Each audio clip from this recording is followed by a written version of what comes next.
Welcome to No Longer Conformed. I'm Erik, Garthe, and we are in class with Joseph.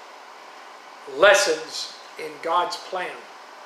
In this session, we'll be looking at Genesis chapter 40, verses 1 to 23. The unexpected path of God's plan. Let's read that chapter, beginning with verse 1. It came to pass after these things that the butler and the baker of the king of Egypt offended their lord, the king of Egypt. And Pharaoh was angry with his two officers, the chief butler and the chief baker. So he put them in custody in the house of the captain of the guard, in the prison, the place where Joseph was confined. And the captain of the guard charged Joseph with them, and he served them. So they were in custody for a while. And then the butler and the baker of the king of Egypt, who were confined in the prison, had a dream. Both of them. Each man's dream in one night, and each man's dream with its own interpretation. And Joseph came into them in the morning and looked at them and saw that they were sad. So he asked Pharaoh's officers who were with him in the custody of the Lord's house, saying, "Why do you look so sad today?" And they said to him, "We each have had a dream, and there is no interpreter of it." So Joseph said to them, "Do not interpretations belong to God? Tell them to me, please." Then the chief butler told his dream to Joseph and said to him, "Behold, in my dream a vine was brought before me, and in the vine were 3 branches. It was as though it budded, its blossoms shot forth, and its clusters brought forth ripe grapes. Then Pharaoh's cup was in my hand, and I took the grapes and pressed them into Pharaoh's cup, and placed the cup in Pharaoh's hand." And Joseph said to him, "This is the interpretation of it. The 3 branches are 3 days. Now within 3 days Pharaoh will lift up your head and restore you to your place. And you will put Pharaoh's cup in his hand according to the former manner when you were his butler. But remember me when it is well with you, and please show kindness to me. Make mention of me to Pharaoh, and get me out of this house. For indeed I was stolen away from the land of the Hebrews, and also I have done nothing here that they should put me into the dungeon." When the chief baker saw that the interpretation was good, he said to Joseph, "I also was in my dream, and there were 3 white baskets on my head. In the uppermost basket were all kinds of baked goods for Pharaoh, and the birds ate them out of the basket on my head." And so Joseph answered and said, "This is the interpretation of it. The 3 baskets are 3 days. Within 3 days Pharaoh will lift off your head from you and hang you on a tree, and the birds will eat your flesh from you." Now it came to pass on the 3rd day, which was Pharaoh's birthday, that he made a feast for all his servants. And he lifted up the head of the chief butler and of the chief baker among his servants. Then he restored the chief butler to his butlership again, and he placed the cup in Pharaoh's hands. But he hanged the chief baker, as Joseph had interpreted to them. Yet the chief butler did not remember Joseph, but forgot him. The path of God's plan takes some unexpected turns along the way. Just think of Moses, David, Paul, and Joseph. What was Joseph's vision? Future leadership. What did Joseph experience? Slavery and prison. What in the world was God doing with his faithful servants? God was showing his ways, a pattern, a principle that is clearly revealed in Scripture. Birth of a vision, and then death of the vision, and then God's ultimate fulfillment of that vision. Abraham vision of a great nation. But his wife was barren, and he was getting too old.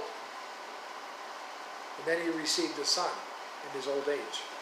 The disciples, vision of a kingdom, then the death of Jesus. And the followers were persecuted. But then Jesus was resurrected. Joseph, vision of a leader, then was sold into slavery and then sent to prison. But then he became ruler after interpreting a dream. Is there a possibility? Let me ask you this. Is there a possibility that God will fail to fulfill his vision? No. Why does he let then the vision die? Well, let's go back to Romans chapter 8, verse 28 and 29. And we know that all things work together for good to those who love God, to those who are the called according to his purpose. For whom he foreknew, he also predestined to be conformed to the image of his Son, that he might be the firstborn among many brethren. Well, let me ask you again, do you really believe this verse is true? Are you sure? How do you handle difficult circumstances? Well, let's take a peek at Joseph. In this chapter, things begin to work, go slowly toward Joseph's promotion. Again, verses 1 through 4. It came to pass after these things that the butler and the baker of the king of Egypt offended their lord, the king of Egypt. And Pharaoh was angry with his two officers, the chief butler and the chief baker. So he put them in custody in the house of the captain of the guard, in the prison, the place where Joseph was confined. And the captain of the guard charged Joseph with them, and he served them, so they were in custody for a while. The butler and the baker were placed under Joseph's supervision. Another prisoner. They became witnesses of his ability to interpret dreams. Why were they in prison? Well, a couple of things to notice at this point. Who placed them with Joseph? I mean, you got to compare it with chapter 39, verse 1. It was Potiphar. What does it mean? God is at work. I wonder what the captain really thought about the accusation of his wife against Joseph. How did Joseph get this position? Well, it was God. But why? Why did this happen to Joseph? In order to further develop godly character in preparation for leadership. Just consider 3 examples. Compassion. Verses 6 and 7. And Joseph came to them in the morning and looked at them and saw that they were sad. And so he asked Pharaoh's officers who were with him in the custody of his Lord's house, saying, "Why do you look so sad today?" He showed compassion. Faithfulness, regardless of reaction. Verse 8, they said to him, "We each have had a dream, and there is no interpreter of it." And so Joseph said to them, "Do not interpretations belong to God? Tell them to me, please." Listen, a minister delivering a message of God as God's servant doesn't know how it will be received. Some are exhorted in their faith. Some are exposed in their sin. So Joseph showed compassion. Joseph demonstrated faithfulness and discretion. There's no expression of bitterness. Verses 14 and 15. But remember me when it's well with you, and please show kindness for me, to me. Make mention of me to Pharaoh, get me out of this house, for indeed I was stolen away from the land of the Hebrews, and also I have done nothing here that they should put me in the dungeon. No mention of his brother's evil act, no mention of his master's wife's false accusation, no mention of his master's wrong judgment. What is an important lesson for us to learn from Joseph here? Be careful when arguing your own case. The purpose is to state or prove your innocence, not to declare the guilt of others. How do you handle difficult circumstances? Do you continue to serve faithfully like Joseph? Listen, it's hard to regroup in faith, but it can be easy to retreat in the flesh. When pressures, persecutions, or problems arrive in your life, let me ask you, what is the first thing to go? Bible study? Worship? Fellowship with other Christians? Or even God himself? We said Joseph saw death of a vision.